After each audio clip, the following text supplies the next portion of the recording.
So, bago natin tapusin ang ating chibog, ikaw ba ay tambay lang sa bahay at walang ginagawa kundi panay cellphone lang at maglaro? Pues, i-download mo na itong 1xBet at laruin para ikaw ay kumita.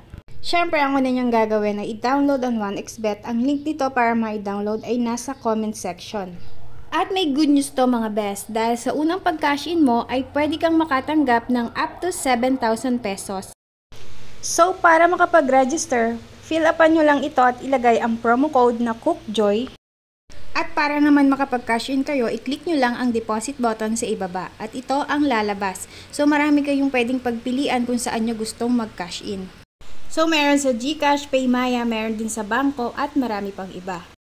At kapag gusto nyo namang mag-cash out or mag-withdraw, i-click nyo lang ang withdrawal button dun sa taas.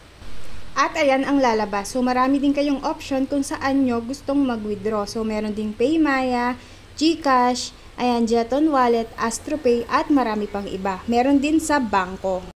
So, paano nga ba maglaro dito sa 1xBet? So, i-click nyo lang ang menu button at i-click ang 1x game. Dito sa 1xBet ay marami kang pwedeng pagpili ang laro. At madadali lang din itong laruin at madali lang din manalo dito sa laro na to. So tara, maglaro na tayo, subukan natin itong swap land. So syempre ang una mong gagawin ay mag-place ka muna ng bet or kung magkano yung gusto mong itaya, merong 20, 100, 300 at ang pinakamataas ay 1,000 pesos. So ang gagawin lang natin dyan, ayan, nakikita nyo yung palaka, tatalon lang. So, pipili lang kayo ng dahon na gusto nyong talunan pero make sure na yung mapipili nyo ay hindi kayo lulubog. So, ayan ang first jump. So, nanalo tayo ng 26 pesos. So, pwede nyo na yung kunin pero ako, tatalon pa ako, magbabaka sakali. Ayan. So, ayan, meron na tayong 43 pesos. So, hindi pa ako kontento dyan kaya tatalon pa tayo ng tapusin na natin hanggang sa dulo.